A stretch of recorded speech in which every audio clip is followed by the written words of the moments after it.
Hi guys, this is Stephanie and I'm here to share with you what I've done with the rest of those oatmeal boxes that I have. If you saw in my video response to Lily's Christmas challenge, I made that letters to Santa box out of these oatmeal boxes that I have. So I had several more and I had some ideas, so this is what I've done. Okay, my daughter's old kindergarten teacher is having surgery tomorrow, and she's nervous about it because she's never been in the hospital before for anything except for being born, you know. And so this is the first time, and so she, like I said, she's nervous about it. So I thought that I'd make her a little something special for her, and I came up with this little caddy, you know, because it's on her knee, so she's not going to be able to move around and walk as well. So this way she has something that she can carry things in, and she's not constantly looking around, and she can have it all in one place. So what I did was here's the oatmeal box. It had a flap on the top that I just tore off, and then for this caddy I took two and I glued them together like that. And then I covered it. I painted it brown first, and I just did, you know, the edges. I didn't worry about doing the middle parts and stuff because I knew I was going to cover everything.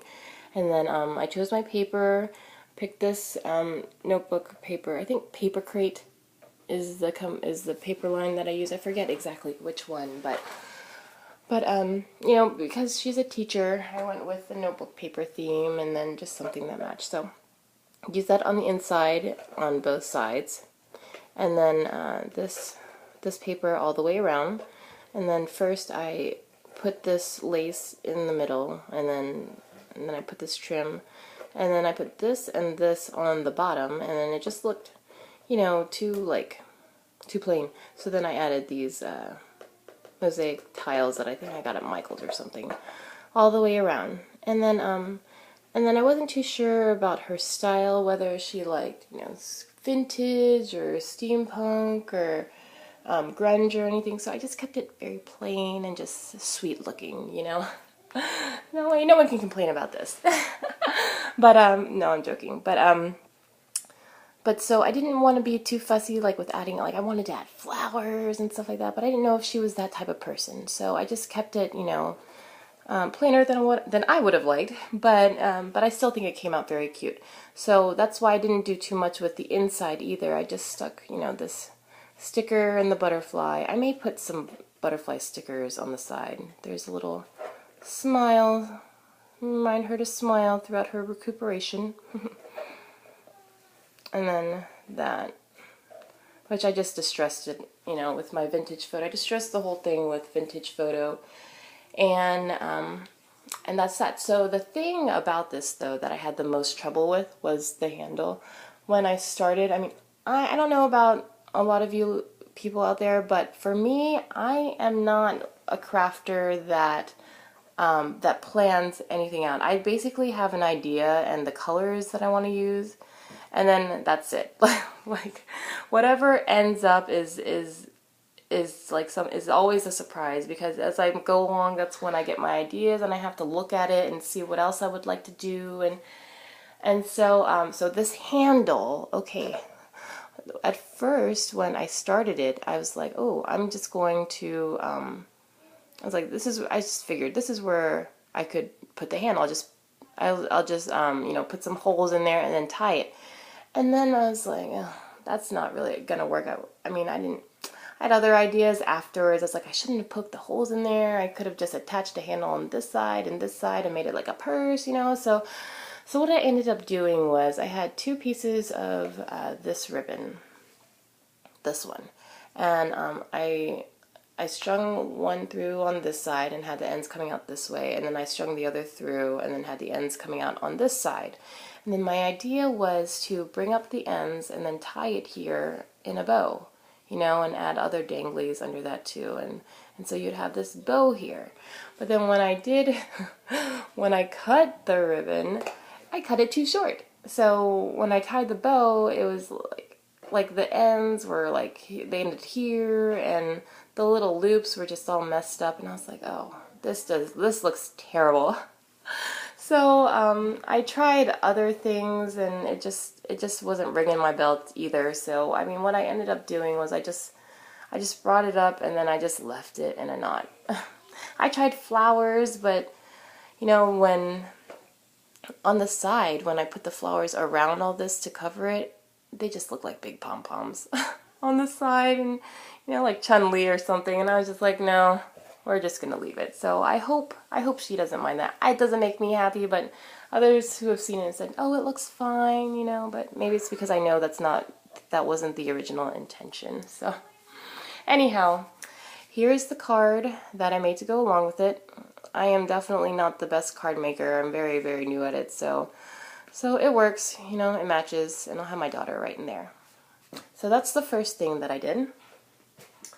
And then the second thing is I made a little holder for my stick pins. I hope that the lighting is good enough to where you can see the colors. I really didn't do too much with this because this is on my desk, and unfortunately it's so crowded that I can't even see it. I just know where it is, and I know that it's in something prettier than it was. But basically I painted the inside and the outside edges all purple, and then I covered it with this purple paper. I can't even remember where it's from. It was out of my scraps, and fortunately I had enough to cover the outside. So so I did that, and then I was kind of stuck because I knew that I couldn't put too many embellishments on it because there really isn't enough room on my desk, and it would just probably end up squishing it. So so yeah, I did a little texture. I took some texture paste. I don't know if you can see it on there.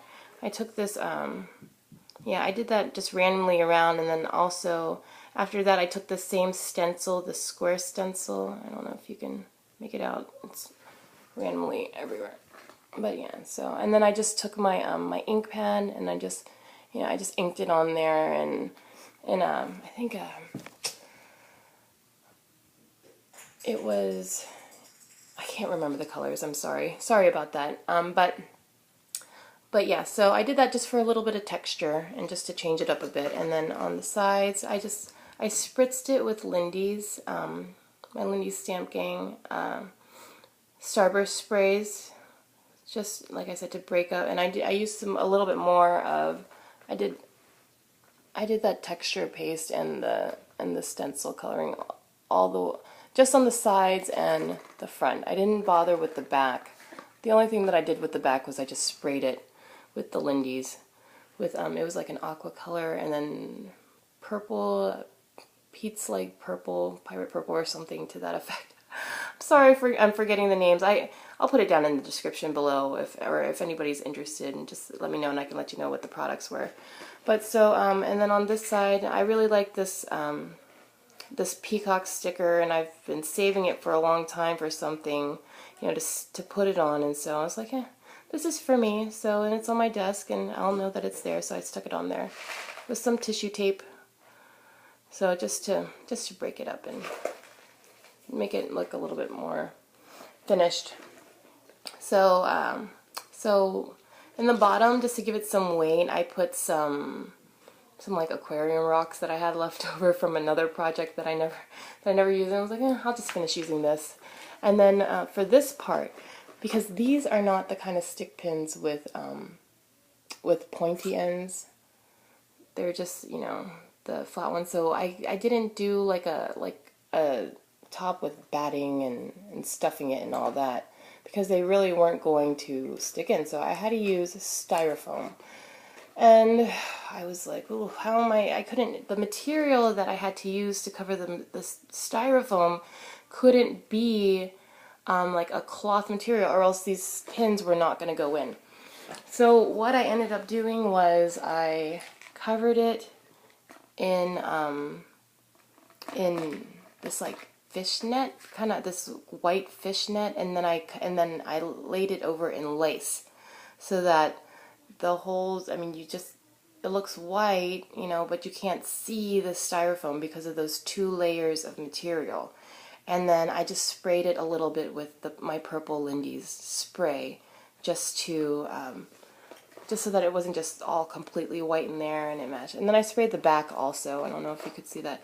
I sprayed the back with my Lindy's too, just so that it wasn't all just plain purple. So there's that. I hope you like both my projects and it inspires you to upcycle something that you have laying around in your own house into something pretty neat and cool that you can use or give to somebody else. And I hope you enjoy. If you have a comment or a suggestion, please do so. I would love to hear from you guys. Have a great day. Thanks.